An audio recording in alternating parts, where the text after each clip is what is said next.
Saudara yang dimuliakan Allah Subhanahu wa ta'ala, ibu jangan sepelekan 9 bulan 10 hari 2 tahun menyusukan anak, melahirkan, meregang nyawa. Mereka lah yang menanamkan keberanian. Maka kalau terlihat ada anak yang berani, itu sesungguhnya adalah dilahirkan oleh ibu-ibu yang berani. Kalau ada seorang anak menjadi tokoh, menjadi orang hebat, di balik seorang laki-laki yang tangguh ada 2 perempuan yang hebat. Yang pertama ibunya, yang kedua istrinya. Di balik laki-laki yang sakit jantung juga ada istri yang luar biasa. Tapi di sini nggak ada, ini di semua sehat-sehat. Menurut survei lebih banyak laki-laki atau perempuan di akhir zaman? Perempuan banyak. Kenapa? Karena laki-laki banyak mati mendadak. Coba lihat iklan sakit kepala, lebih banyak laki-laki apa perempuan? Laki-laki. Laki-laki banyak sakit kepala.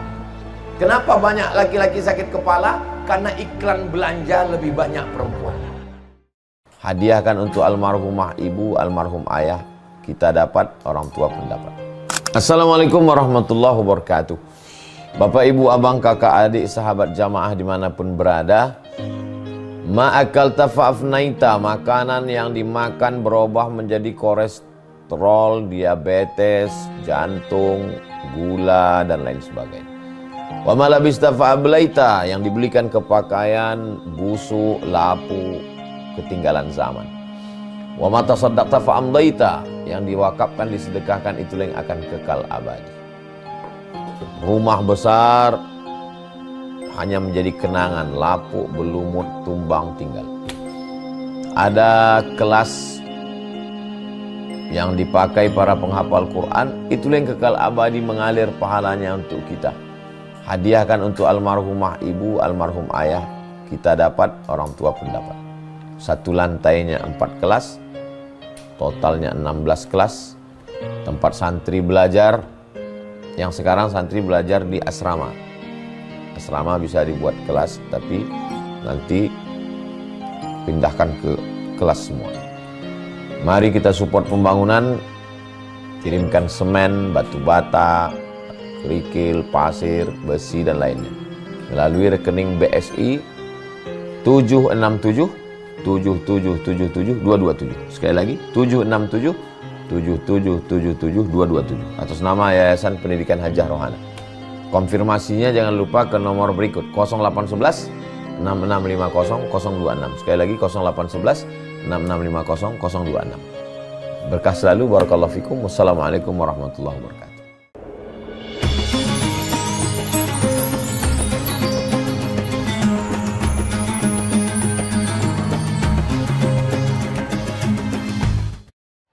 Assalamualaikum warahmatullahi wabarakatuh.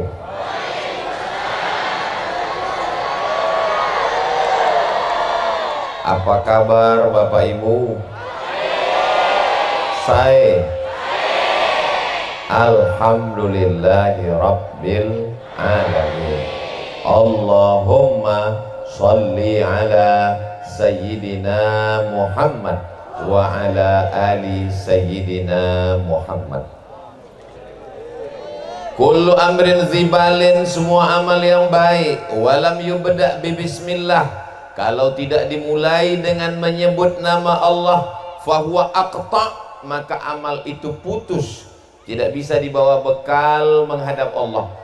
Kita ingin semua langkah kaki kita, ayunan tangan, tetes peluh keringan air mata yang sudah bersusah payah sehingga pertemuan kita petang ini terwujud, mudah-mudahan semuanya dibalas Allah kebaikan. Maka kita ucapkan Bismillahirrahmanirrahim. Mudah-mudahan dengan menyebut nama Allah semuanya bernilai amal soleh, insyaallah. Amin. Setiap majelis kalau tidak disebut namanya, maka majelis itu menjadi majelis antanajifah, majelis busuk, bau, berulat, bangkai. Kita ingin majelis kita ini dipenuhi rahmat dan ridha Allah Subhanahu wa taala. Maka kita sebut namanya, Allahumma salli ala sayyidina Muhammad wa ala ali sayyidina Muhammad. Semoga kita mendapatkan syafaat Nabi Muhammad sallallahu alaihi wasallam. Laisa minna, tidak diakui sebagai umat Nabi Muhammad sallallahu alaihi wasallam. Man lam yarham saghirana, tidak sayang kepada anak-anak. Wa lam ya'rif syarafa kabirina, tidak hormat kepada yang tua. Semua anak-anak, adik-adik saya sayangi karena Allah. Mudah-mudahan diselamatkan dari fitnah akhir zaman. Para kiai, para alim, para ulama, pimpinan pondok pesantren yang tidak dapat saya sebutkan satu persatu. Kakak kelas saya yang membawa saya ke Pulau Madura, Kiai Haji Dr. Ahmad Fauzi Tijani, yang tidak dapat saya sebutkan namanya, jabatannya, hadirin hadirat, muslimin muslimat, mukminin mukminat yang belum kawin dan belum sunat. Semua yang hadir ini dimuliakan Allah Subhanahu wa taala. Bil khusus keluarga besar Ibu Hajah Siti Ramlah, mudah-mudahan diberikan panjang umur, berkah rezeki, keluarga sakinah mawaddah warahmah. Beliau jauh di Saudi Arabia, ternyata masih sempat nonton ceramah Ustadz Somad melalui channel Ustadz Abdul Somad Official. Jangan lupa subscribe, like, share, and comment. Dan beliau membawa ke kampung halaman beliau di Durjan. Dan tadi Abuya Kiai memancing dengan pantun, dari Bangkalan ke Prenduan, mampir sebentar ke desa Durjan. Itu perjalanan saya hari ini.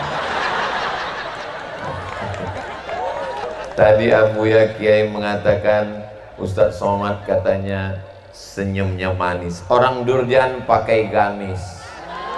Kalau pakai gamis jangan olahraga. Kenapa Ustadz Somad senyumnya manis? Karena dikasih buah naga.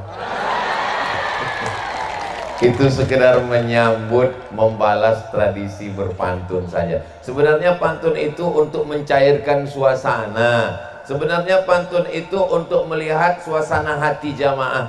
Ternyata setelah dipancing dengan pantun, kelihatan semuanya senyumnya cerah merekah. Itu tanda jamaahnya tidak punya masalah. Dan kelihatannya jamaah nggak ada utang. Ustaz tahu dari mana? Senyumnya bisa lepas begitu. Orang kalau lagi ada masalah susah mau dipancing dengan pantun senyum. Senyum pun paling sedikit-dikit. Tapi tadi senyumnya Masya Allah, kelihatannya semuanya keluarga sakinah mawaddah warahmah, keturunannya insya Allah soleh dan solehah. Yang ada utang insya Allah dilunaskan Allah Subhanahu wa ta'ala. Oh banyak juga yang belum. Yang belum ada jodoh dipertemukan dengan jodoh yang baik. Oh banyak sekali. Tapi kelihatannya yang bilang amin sudah menikah semua. Maksudnya amin, anak-anaknya nanti mendapatkan jodoh yang baik-baik, yang soleh dan solehah, qurrata a'yun, sejuk dipandang mata insyaallah. Amin ya rabbal.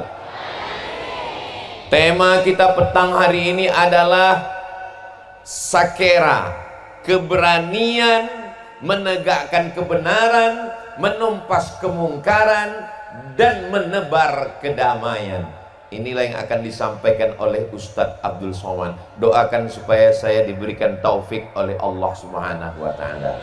Amin ya rabbal alamin. Ada orang dengan gagah beraninya minum khamar, mabuk. Pas ditanya, kamu berani minum khamar? Saya nggak ada rasa takut. Ini berani juga. Namanya berani kesetanan. Allazi waswisu fi sudurin nas. Setan berbisik ke dalam hatinya, lalu kemudian dari hatinya masuk ke otaknya, dari otaknya masuk ke matanya, ke telinganya, sehingga tidak takut maaf berzina, tidak takut pakai narkoba, tidak takut main judi. Bukan keberanian ini yang kita maksudkan. Keberanian kita adalah keberanian karena Allah. Semuanya karena Allah. Semua amal kalau disebutkan nama Allah, karena Allah, walaupun kelihatannya kotor, najis, bau, tapi dia berubah menjadi ibadah. Betul? Loh, kok betul?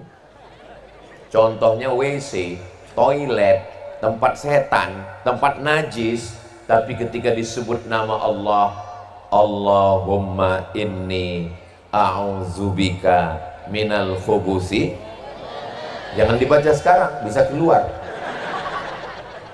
Allahumma inni a'udzubika minal khubusi wal khaba'is, maka tempat yang kotor itu berubah menjadi nilai ibadah karena mengikuti sunnah Sayyidina wa maulana wa syafi'ina Muhammad sallallahu alaihi wasallam.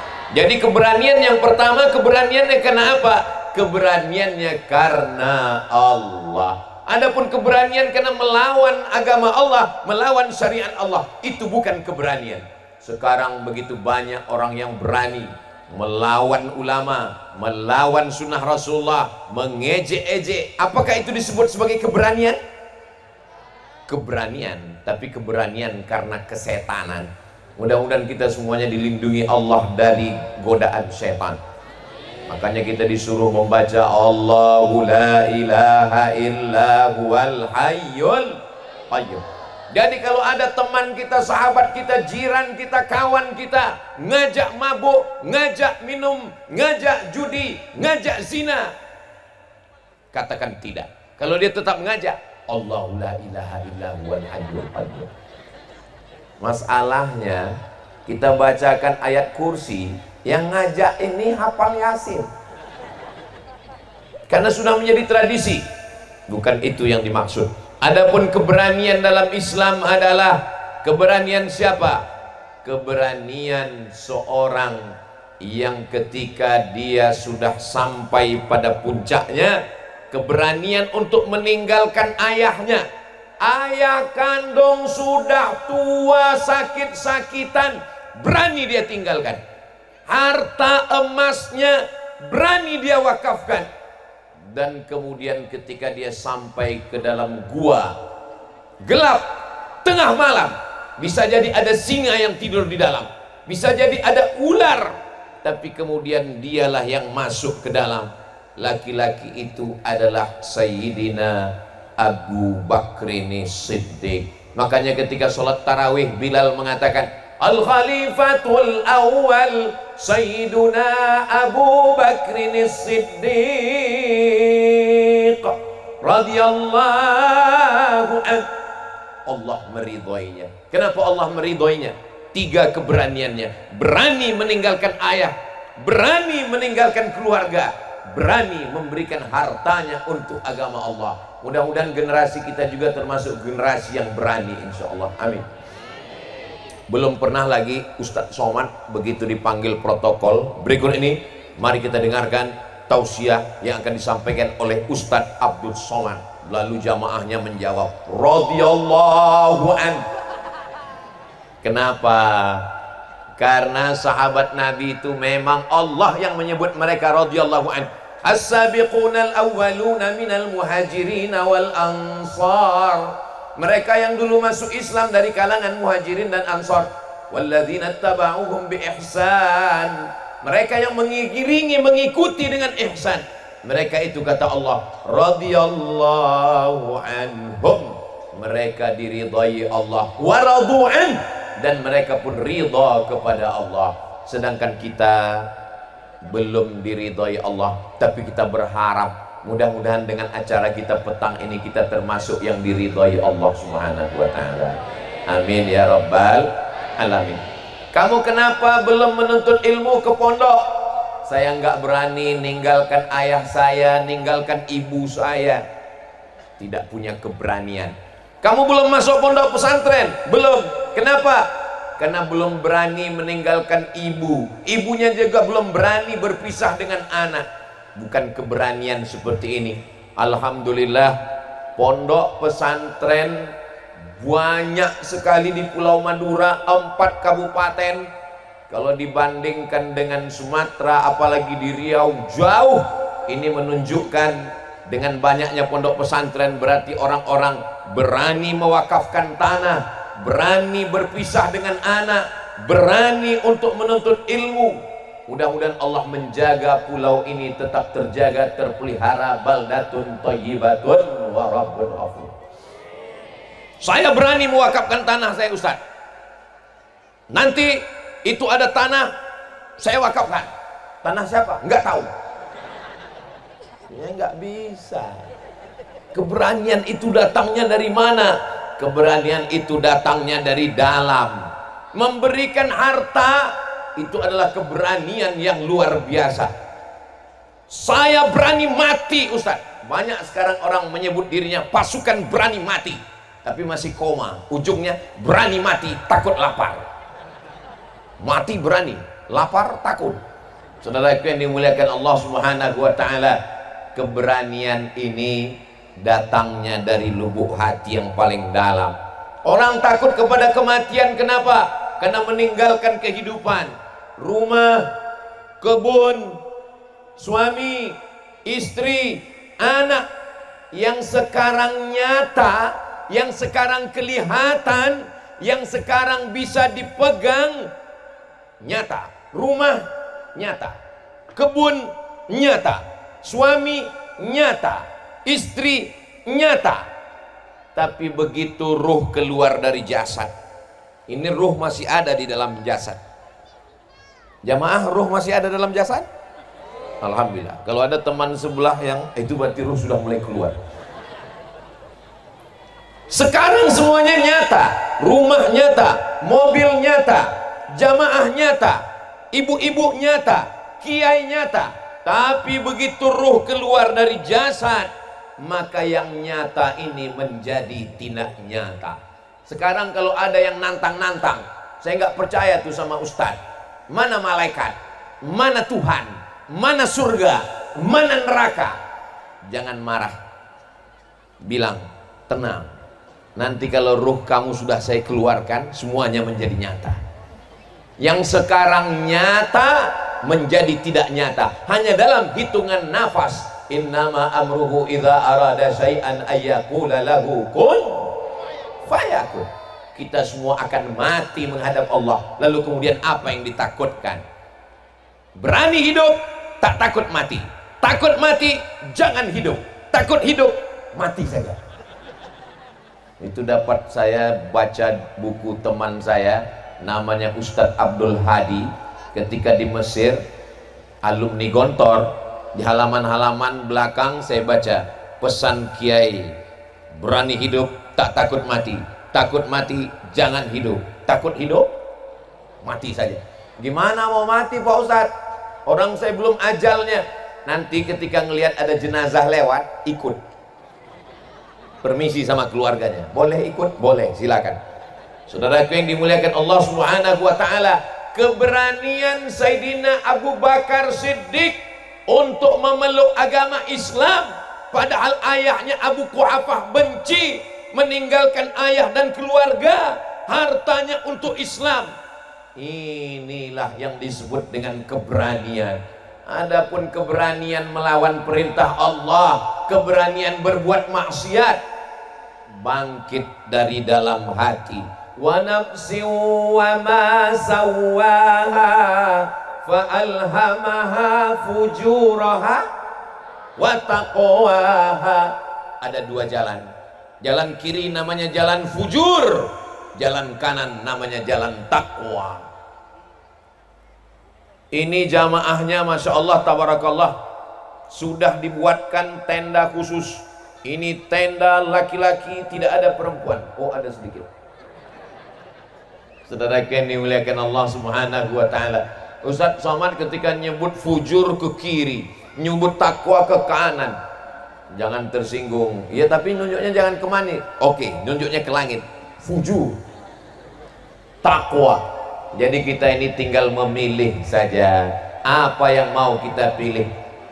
Ibu Hajah Siti Romlah beserta keluarga mau buat pengajian di desa Durjan, maka perlu keberanian ngurus izin ke desa, ngurus izin polsek, polres, dan kemudian tim yang menyusun semua acara ini sehingga terselenggara dengan baik. Masang videotron di belakang, masang sound sistemnya. Suara saya jelas sampai ke belakang, Bapak? Ibu? Alhamdulillah. Suara jelas, Ustadz. Wajah Ustadz yang nggak jelas. Saudara yang dimuliakan Allah Subhanahu wa ta'ala. Lalu kemudian ada orang bercerita tentang seorang anak muda yang sangat berani dan perkasa. Dialah yang membebaskan satu kota yang dibangun oleh kaisar raja paling hebat di dunia. Nama raja itu Kaisar Konstantin. Siapa namanya? Konstantin. Dia bangun satu kota namanya Konstantinopel. Lalu kemudian anak muda ini menaklukkan Konstantinopel. Dia robah nama kota itu menjadi bukan namanya. Dulu orang kalau buat nama kota itu nama dia. Raja namanya Konstantin, dia buat kota Konstantinopel. Jadi seandainya saya ini raja membuat kota, nama kotanya Somadinopel. Lalu kemudian anak muda ini merubah kota itu menjadi kota yang Islam. Nama anak muda itu adalah Muhammad Al-Fatih. Dia tidak menyebut nama kota itu kota Muhammad, dia tidak menyebut nama kota itu kota Al-Fatih, tapi nama kota itu adalah Istanbul. Mudah-mudahan panjang umur, sehat badan, kita bisa ke Istanbul insyaallah. Ada 3 versi karena beda tanggal lahirnya, beda ikhtilaf tentang tahun lahirnya. Akhirnya ulama 3 versi menetapkan umur Muhammad Al-Fatih. Ada yang mengatakan umur Muhammad Al-Fatih 19 tahun, ada yang mengatakan 20 tahun, ada yang mengatakan 21 tahun waktu dia merebut Konstantinopel. Kira-kira anak umur 19 tahun itu anak muda atau sudah tua? Anak muda. Ini yang hadir ini semuanya anak muda. Oh enggak Pak Ustadz, kami sudah tua. Saya tidak melihat orang tua. Yang saya lihat adalah anak muda yang terjebak di tubuh yang tua. Siapa yang datang pengajian, siapa yang datang ngaji, maka dia adalah anak muda. Amin. Siapa yang duduk di rumah selonjoran, enggak mau ngaji, enggak mau ke pondok, maka dia adalah panti jompo walaupun masih muda. Karena yang dilihat itu bukan fisiknya, yang dilihat bukan umurnya, tapi yang dilihat adalah semangatnya. 28 Oktober 1928 namanya Sumpah Pemuda, tapi isinya ternyata orang tua. Loh, kok disebut dengan Sumpah Pemuda? Karena yang dilihat bukan orangnya, bukan umurnya, tapi yang dilihat adalah semangatnya. Maka saya melihat yang hadir ini semuanya adalah pemuda-pemuda insyaallah. Amin. Saudaraku yang dimuliakan Allah Subhanahu wa ta'ala, maka Muhammad Al-Fatih keberaniannya luar biasa, umur 19 tahun. Hari ini kalau kita tanya anak umur 19 tahun, kamu umur berapa? 19 tahun. Muhammad Al-Fatih 19 tahun sudah merebut Konstantinopel. Kamu merebut siapa? Saya merebut hati dia. Ini tidak ada di Durjan, ini adanya di planet Mars. Anak muda di Durjan semuanya siap akan merebut Paris, Prancis akan menjadi negeri yang bersyahadat asyhadu an la ilaha illallah wa asyhadu anna Muhammadan Rasulullah. Allahu Akbar. Dari mana keberanian Muhammad Al-Fatih itu datang? Ternyata ayahnya ketika memandikan dia masih kecil di seberang sungai, setiap hari ayahnya menunjukkan istana Konstantinopel. Wahai anakku, engkau akan merebut Konstantinopel. Wahai anakku, engkau akan merebut istana Konstantin. Yang menanamkan itu adalah ayahnya. Jadi ayahlah yang menanamkan keberanian dalam diri anak. Sekarang banyak ayah, apa yang ditanamkan dalam diri anaknya? Nanti kalau kamu sudah besar, kamu akan jadi PNS. Ya nggak salah, saya PNS, saya pegawai negeri sipil dari tahun 2008 keluar 2019, nggak salah. Tapi pasanglah cita-cita yang tinggi. Kamu nanti kalau sudah besar akan menolong agama Allah. Insya Allah anak-anak kita ini semua akan menolong agama Allah, insya Allah. Amin. Siapa yang menanamkan keberanian dalam diri Muhammad Al-Fatih? Ternyata ada satu pohon besar, dan di bawah pohon besar itu ada satu makam. Makamnya adalah makam Abu Ayyub Al-Ansari. Saya ulang sekali lagi, itu adalah makam Abu Ayyub Al-Ansari. Siapa Abu Ayyub Al-Ansari? Abu Ayyub Al-Ansari sahabat Nabi yang menyediakan rumah sebelum Nabi punya rumah. Ketika disambut tala'al badru alaina min saniyatil wada.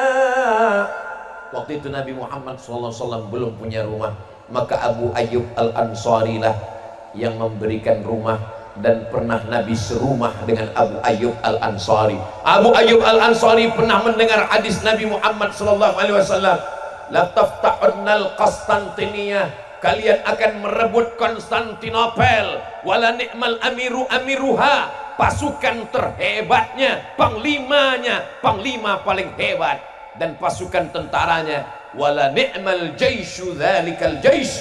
Abu Ayyub Al-Ansari berumur 80 tahun. Umur 80 tahun Abu Ayyub Al-Ansari menuju Turki.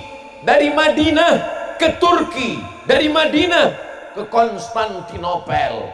Ustadz Somad dari Riau ke Durjan. Begitu sampai di Durjan, panitia nanya, gimana jalannya Pak Ustadz? Saya bilang, saya tidak merasakan apa-apa. Kenapa? Karena saya tidur. Tanya sama Kiai. Mereka dulu dari Madinah menuju Konstantinopel umur 80 tahun. Dan ternyata takdir belum berkata menang. Abu Ayyub Al-Ansari radhiyallahu anhu belum merebut Konstantinopel. Tapi justru kapan? 700 tahun setelah itu ada anak muda yang berziarah ke makamnya, dan anak muda itu bernama Muhammad Al-Fatih. Siapa yang membawa ziarah? Yang membawa ziarah adalah Aga Syamsuddin. Aga Syamsuddin adalah guru dari Muhammad Al-Fatih.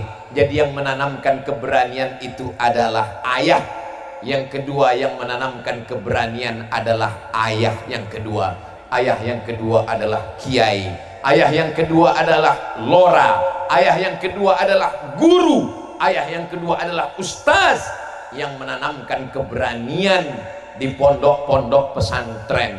Ini sekarang banyak orang tidak lagi mau mendaftarkan anaknya ke pesantren karena isu-isu yang disebarkan di internet. Jangan gara-gara nila setitik rusak susu. Dulu pepatahnya begitu, jangan gara-gara nila setitik rusak susu sebelanga. Sekarang sudah berubah, jangan gara-gara nila setitik rusak susu satu kotak. Itu isu bohong, tapi pengaruh efeknya dunia internet luar biasa. Mereka mau menjauhkan anak-anak muda dari kiai, karena kiai mengajarkan jihad, karena kiai mengajarkan kemenangan melawan musuh-musuh Allah. Negeri ini Negara Kesatuan Republik Indonesia. 10 November Hari Pahlawan. Orang taunya 10 November Hari Pahlawan. TNI mengusir Belanda, mengusir Jepang, mengusir PKI. Tapi orang lupa, TNI itu manusia, punya hati dan rasa, punya nyawa dan jiwa, punya pikiran, punya rasa takut. Kenapa TNI itu bisa berani? TNI bersama rakyat berani karena keluar fatwa dari ulama, resolusi jihad tanggal 22 Oktober, Hari Pahlawan 10 November, resolusi jihad 22 Oktober. Jadi membangkitkan, membakar semangat keberanian itu berapa hari? Hanya 18 hari. Dari 22 November, 22 Oktober ke 10 November, 18 hari disebarkan fatwa jihad. Siapa yang mati membunuh Belanda masuk surga. Siapa yang mati dibunuh Belanda masuk surga, mati syahid. Akhirnya bergeraklah umat. Akhirnya mereka semuanya menyerang pos-pos Belanda. Mereka bertakbir, serang Belanda, jihad melawan Belanda, bunuh Belanda, takbir, Allahu Akbar. Akhirnya Belanda lari potang-panting pulang ke Amsterdam, tinggal terong Belanda. Itulah yang sekarang diminum anak-anak muda kita, serang Belanda. Saudara yang dimuliakan Allah Subhanahu wa taala, apa yang diteriakkan Bung Tomo di Surabaya? Allahu Akbar. Apa yang diteriakkan Panglima Besar Jenderal Sudirman? Allahu Akbar. Di Pulau Sumatera, apa yang diteriakkan oleh Tengku Umar di Aceh? Allahu Akbar. Sampai ke Pulau Madura, sampai ke Kalimantan, sampai ke Sulawesi, semua teriakannya sama, Allahu Akbar. Itulah sumber keberanian kita. Ada orang naik pesawat, yang satu baca doa, Allahu Akbar, Allahu Akbar, Allahu Akbar, Subhanalladzi sakhkhara lana hadza wa ma kunna lahu muqrinin wa inna ila rabbina lamunqalibun. Allahumma antas sahibu fis safar wal khalifatu fil ahl. Dia baca doa safar. Yang satu mengatakan, alah saya nggak percaya sama doa. Apa itu sebut baca doa? Kalau memang pesawatnya jatuh ya jatuh, tenang aja. Tapi begitu pesawat sudah sampai di atas, terjadi turbulensi, masuk ke dalam awan yang hampa udara. Tiba-tiba pesawatnya jatuh beberapa ratus meter. Yang sudah baca doa tenang, yang belum baca doa kaget. Dan ketika pesawat mulai jatuh, apa kata dia? Oh my God, oh my God, oh Tuhanku. Katanya tadi nggak ada Tuhan. Sebenarnya dalam lubuk hati yang paling dalam, dia malu-malu mengatakan ada Allah. Jadi keberanian itu bangkitnya dari Allahu Akbar. Tapi yang menanamkannya siapa? Yang menanamkannya ayah. Maka ayah tanamkan keberanian. Yang menanamkannya siapa? Aga Syamsuddin, dua yang menanamkan. Jadilah ayah yang menanamkan keberanian kepada anak, dan jadilah ibu. Bagaimana Pak Ustadz? Oh, ibu perannya luar biasa. Kalau ayah hanya sekedar mengganti pampers sekali-sekali, kalau ayah hanya sekedar menanamkan, tapi ibu menanamkan keberanian dalam janin. Berapa lama? 9 bulan 10 hari. Di Durjan mengandung masih 9 bulan 10 hari. Alhamdulillah. Di tempat lain sudah 4 bulan. Karena katanya efisiensi. Saudara yang dimuliakan Allah Subhanahu wa taala, ibu jangan sepelekan 9 bulan 10 hari, 2 tahun menyusukan anak, melahirkan, meregang nyawa. Mereka lah yang menanamkan keberanian. Maka kalau terlihat ada anak yang berani, itu sesungguhnya adalah dilahirkan oleh ibu-ibu yang berani. Kalau ada seorang anak menjadi tokoh, menjadi orang hebat, di balik seorang laki-laki yang tangguh, ada 2 perempuan yang hebat. Yang pertama ibunya, yang kedua istrinya. Di balik laki-laki yang sakit jantung, juga ada istri yang luar biasa. Tapi di sini nggak ada, ini di semua sehat-sehat. Menurut survei lebih banyak laki-laki atau perempuan di akhir zaman? Perempuan banyak. Kenapa? Karena laki-laki banyak mati mendadak. Coba lihat iklan sakit kepala, lebih banyak laki-laki apa perempuan? Laki-laki. Laki-laki banyak sakit kepala. Kenapa banyak laki-laki sakit kepala? Karena iklan belanja lebih banyak perempuan. Ini tidak terjadi di Durjan. Di Durjan ini ibu-ibunya, kakak-kakaknya solihah-solihah semua, insya Allah. Allahumma salli ala Sayyidina Muhammad وأشغل الظالمين بالظالمين وأخرجنا من بينهم سالمين وعلى آله وصحبه أجمعين صلى الله ربنا على نور المبين أحمد المصطفى سيد المرسلين وعلى آله وصحبه أجمعين وعلى آله وصحبه أجمعين صلوا على النبي محمد. Ada seorang laki-laki dari Inggris, pasukan salib yang ingin merebut Palestina. Nama panglima perangnya adalah Richard the Lion Heart. Lion singa, heart hati, Lion Heart berhati singa. Richard the Lion Heart, si Richard berhati singa. Tolong jangan kasih nama anak namanya Lion Heart, nanti hatinya seperti singa. Karena dia panglima perang, dia tidak punya rasa takut, dia punya keberanian, maka dia disebut dengan Richard the Lion Heart. Dia bawa pasukan tentaranya dari Eropa, dari Inggris, menyeberang ke Afrika Utara, masuk ke Palestina. Dia mau merebut Palestina, perang salib, krusade. Sampai akhirnya takdir, wah, tiba-tiba kotak datang.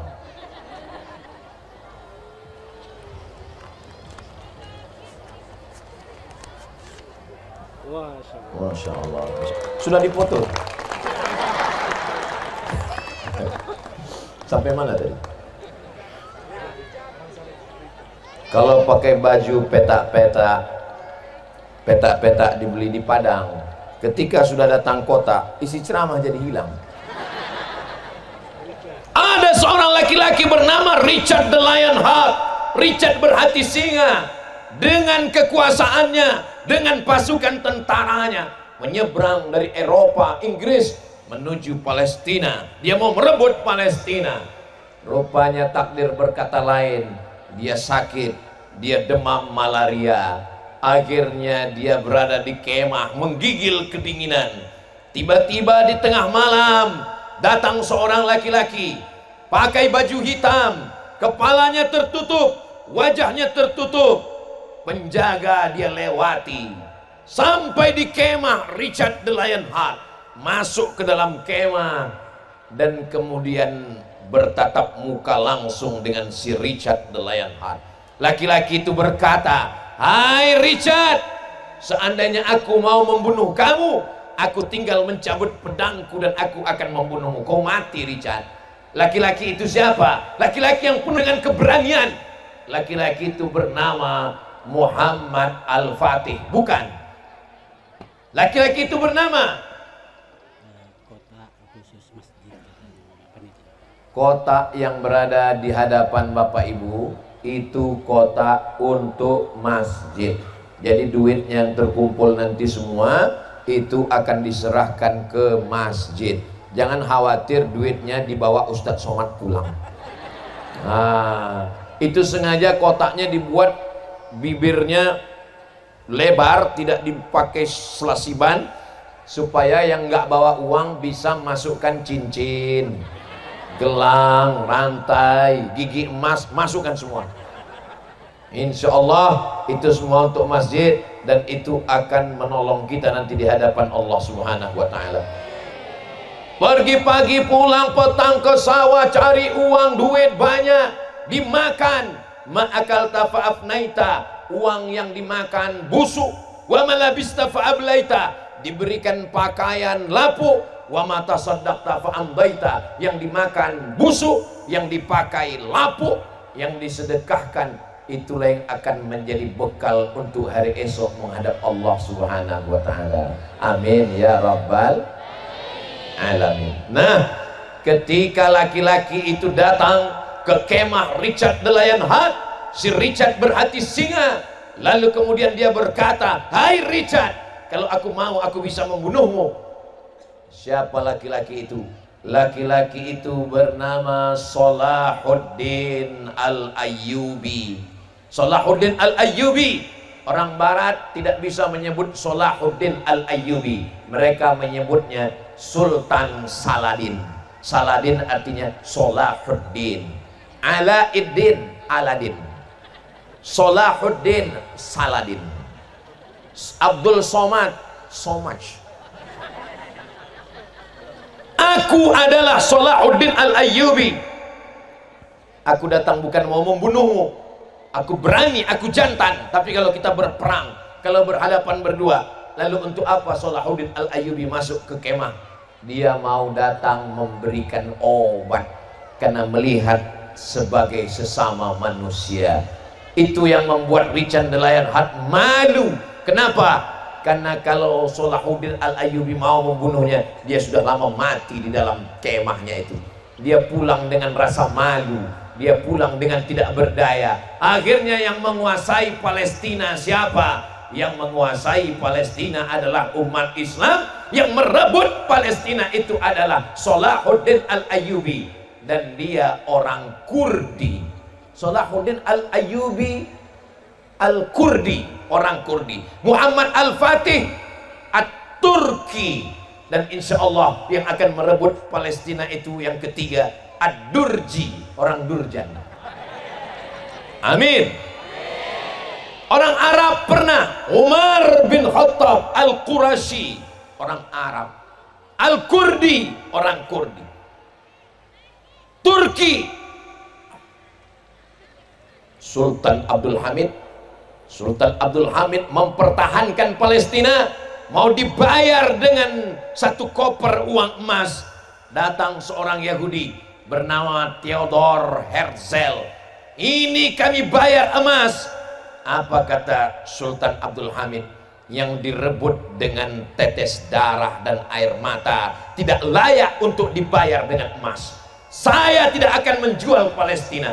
Rupanya orang Yahudi sakit hati.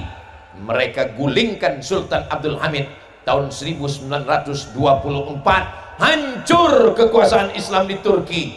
Hartanya dirampas, raja diusir, sultan dihilangkan oleh seorang laki-laki bernama Mustafa Kemal Atatürk. Lalu kemudian umat Islam lemah, tak berdaya, tak punya kekuasaan. Umat Islam menjadi negara-negara kecil. Dulu kalau ada umat Islam yang diganggu, ada seorang raja, seorang sultan yang berkuasa. Tapi ketika dia sudah menjadi kecil, tercabik-cabik, persis dikatakan Nabi Muhammad sallallahu alaihi wasallam, kamu nanti di akhir zaman seperti makanan di meja makan yang diperebutkan. Ada yang menarik kakinya, ada yang menarik kepalanya, ada yang menarik dadanya, ada yang menarik sayapnya. Persis seperti makanan di atas meja makan, diperebutkan. Aqillatun nahnu yawma idzin ya Rasulullah. Apakah waktu itu jumlah kami sedikit? Bal antum katsirun, kamu banyak. Lakinnakum ghutha'un ka ghutha'is sail, tapi kalian seperti buih di tengah lautan. Bagaimana buih di tengah lautan? Dipukul ombak, dihempas gelombang, dihembus angin, tak bermakna, tak ada kekuatan sama sekali. Mudah-mudahan ramainya kita ini punya kekuatan, insya Allah. Amin. Siap ke Palestina? Jangan. Saudara yang dimuliakan Allah Subhanahu wa taala, kita belum mampu untuk menolong Palestina. Tapi kalau ulil amri pemimpin kita mengatakan kita buka pintu jihad, kita akan berangkat, kita daftar, maka kita akan mendaftar untuk menolong, membela saudara kita insya Allah. Takbir. Seandainya kita hidup di zaman Salahuddin Al-Ayyubi, kita tidak dituntut di hadapan Allah. Kenapa kamu tidak ikut berjuang di Palestina? Karena Salahuddin Al-Ayyubi sudah membebaskan. Seandainya kita hidup di zaman Umar bin Khattab, kita tidak dituntut. Kenapa kamu tidak berjuang? Karena sudah ada Sayyidina Umar bin Khattab. Tapi kita ditakdirkan hidup di tahun 2025. Jangan salahkan takdir, jangan salahkan ustadz. Saya nggak mau juga jamaah ini menyalahkan. Ya salah ustadz, ya salah Allah ustadz. Allah pula disalahkan. Kenapa saya hidup tahun 2025? Kalau saya hidup di zaman Salahuddin, saya ikut tentara Salahuddin? Belum tentu. Kalau saya hidup zaman Nabi, saya bisa ikut Nabi? Belum tentu. Bisa jadi ikut Abu Jahal, Abu Lahab.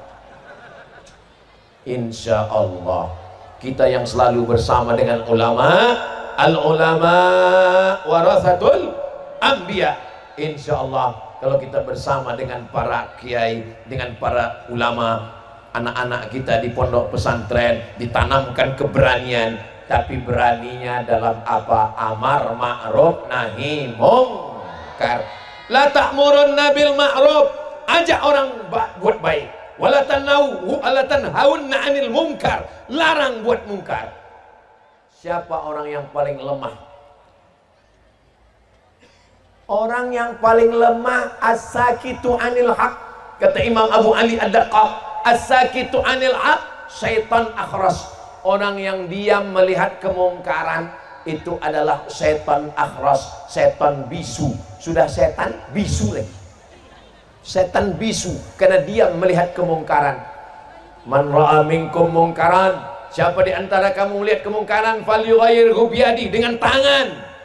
Bapak Kades, peraturan desa tidak boleh judi, tidak boleh laga ayam, tidak boleh perselingkuhan, tidak boleh jual kamar.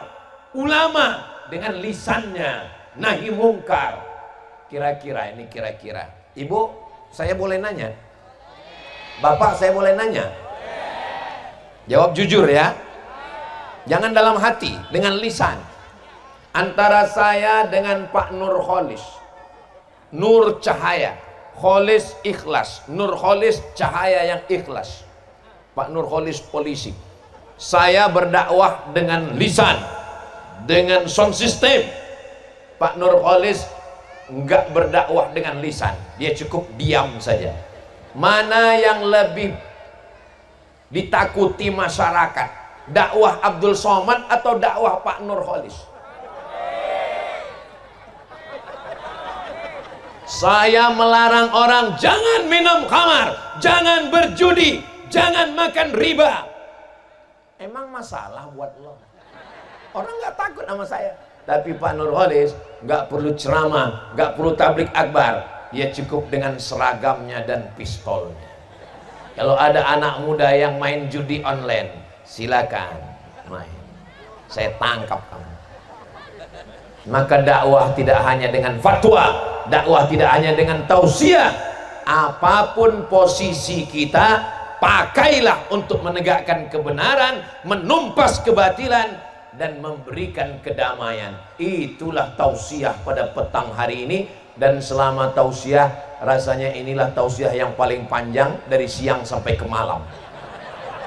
Kalau Tuan pergi ke Mekah, jangan lupa membawa tilam. Sudah lama Abdul Somad ceramah, hari ini dari siang sampai malam. Saudara yang dimuliakan Allah Subhanahu wa Ta'ala, jadi anggota dewan berdakwah dengan apa?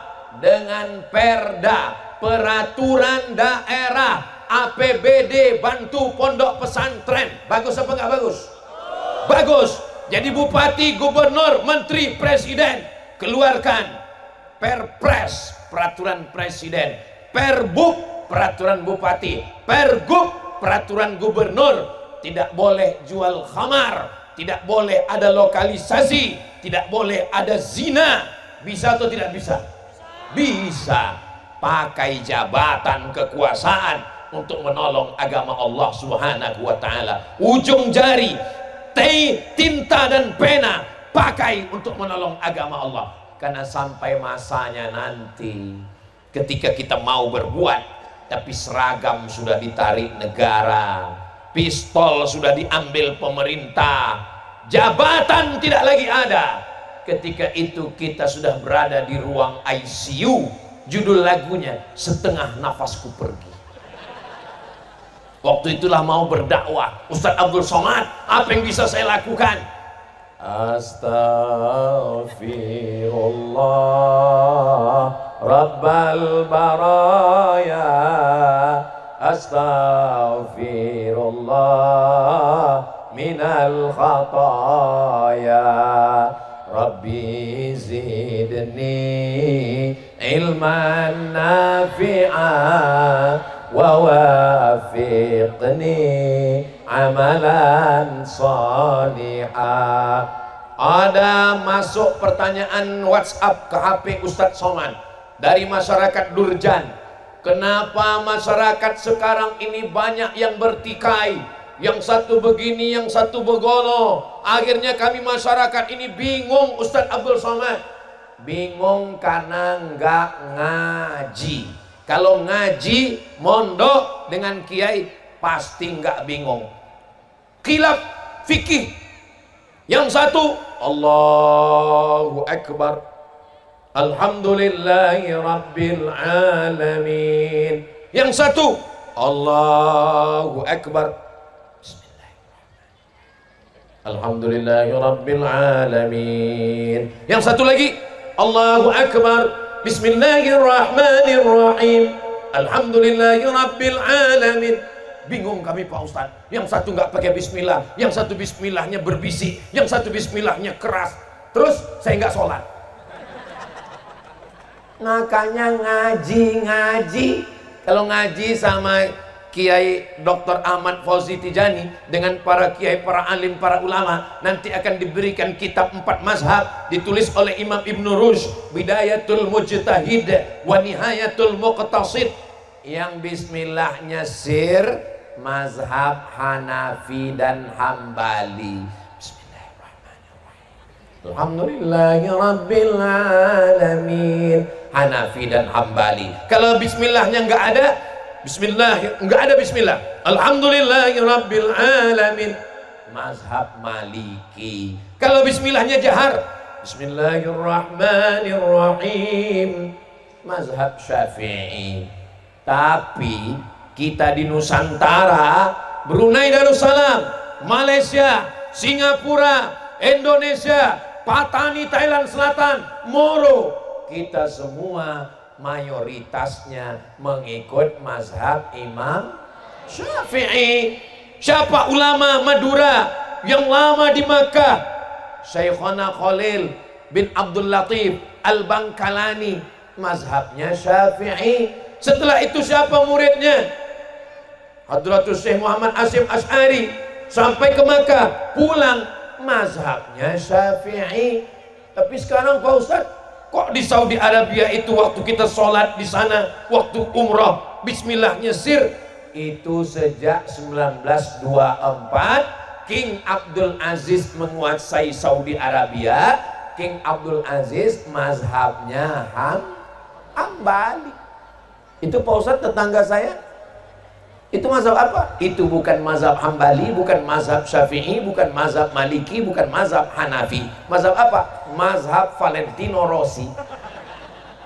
Saudaraku yang dimuliakan Allah Subhanahu wa Ta'ala. Makanya kalau ngaji, insya Allah nggak bingung. Kenapa? Karena dia ngerti masalah khilafiyah. Datang orang menghadap Ustadz Abdul Somad.